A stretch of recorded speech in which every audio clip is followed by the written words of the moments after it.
Shalom, sahabat yang dikasih Tuhan, mari sekarang ini kita berdoa. Kami mempersiapkan diri mendengar kebenaran firman-Mu, nyatakanlah kebenaran sabda-Mu kepada kami. Kami mohon dalam nama Bapa, Putra, dan Roh Kudus. Amin. Sabda Tuhan terambil dari Mazmur 124 ayat yang ke-8.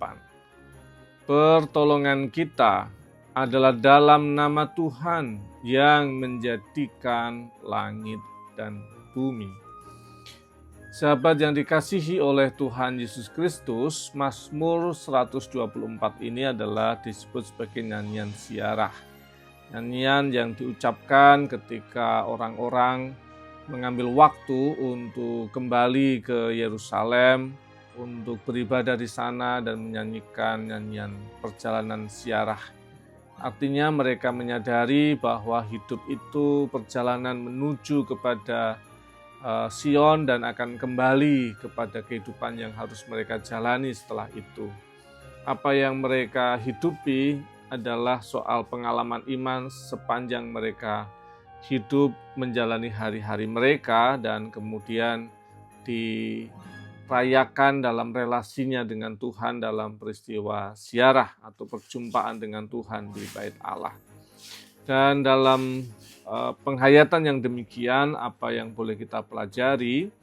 Yang pertama adalah kata pertolongan kita. Ini kan soal pengakuan ya.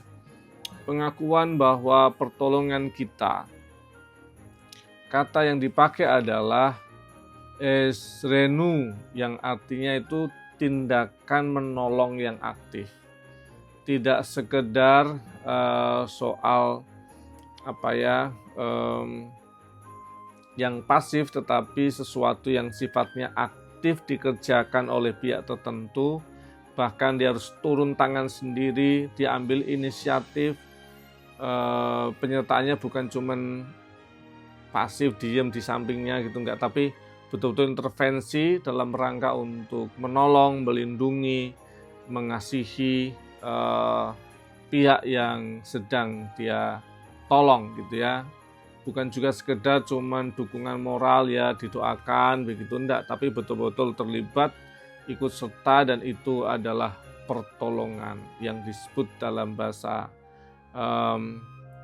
Ibrani-nya adalah esrenu, yang dikerjakan oleh Allah sendiri. Jadi bagian yang pertama yang kita perlu hayati bahwa pertolongan kita yang dikerjakan oleh Tuhan itu bukan hanya pendampingan Allah yang diem pasif di samping kita, tetapi dia mengintervensi langsung atas setiap situasi, dan dengan caranya dia lindungi kita dari berbagai bahaya. Dan itu yang harus kita sadari, bahwa Allah sedang bekerja intervensi dalam hidup kita. Hal kedua adalah dalam nama Tuhan, dalam nama Yahweh. Itulah yang menjadi pegangan atau otoritas yang perlu kita sadari. Kata dalam nama Yahweh, nama Tuhan itu artinya identitas, reputasi, otoritas, kehadiran Allah sendiri itu ada dan nyata bagi proses yang pertolongan yang tadi dikerjakan oleh Tuhan buat kita. Jadi siapa yang mengerjakan itu adalah Tuhan, otoritas Tuhan, reputasi Allah sendirilah yang menjadi jaminan akan pertolongan Tuhan yang dikerjakan buat kita.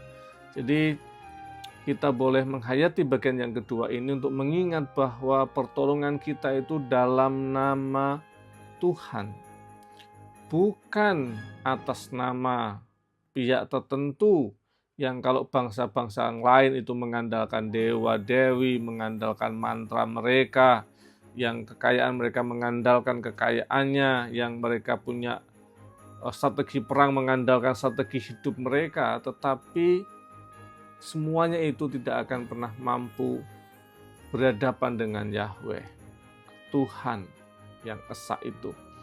Jadi otoritas pelindungan kita itu oleh Allah sendiri yang nyata dalam kehidupan kita. Hal yang terakhir, yang ketiga, nama Yahweh itu diperjelas lagi dengan satu frasa tambahan, yang menjadikan langit dan bumi. Tuhan yang menjadikan langit dan bumi. Sumber pertolongan kita itu dari Tuhan. Tambahkan lagi, yang menciptakan, dia punya kuasa mencipta dari yang ketiadaan menjadi ada. Dia menciptakan dari suasana yang kacau balau menjadi suasana yang baik. Itu sumber pertolongan kita yang tidak terbatas dalam hidup ini. Sehingga Allah yang menolong itu boleh menjadi sumber kekuatan dan pengharapan kita. Di saat kita merasa kecil, lemah, tak berdaya, ingatlah akan pertolongan Tuhan dari Allah yang perkasa, kuasa yang tak terbatas anugerahnya buat kita. Dia pencipta langit dan bumi dan bisa menciptakan hal-hal baru dalam kehidupan kita. Kiranya ini yang boleh kita hayati dari bacaan kita dari Mazmur 124 ayat yang ke-8. Tuhan Yesus memberkati. Mari kita berdoa.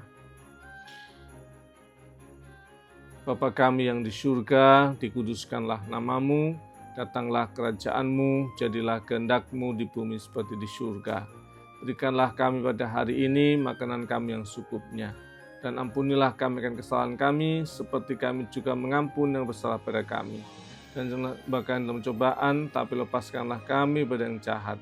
Karena Engkaulah yang punya kerajaan dan kuasa dan kemuliaan sampai selama-lamanya. Amin. Tuhan Sang Pencipta menciptakan hal yang baru dalam hidup saudara. Tuhan Sang Pemelihara menolong hidup saudara menjalani hari-hari ini dalam kemurahan dan berkat-Nya. Amin.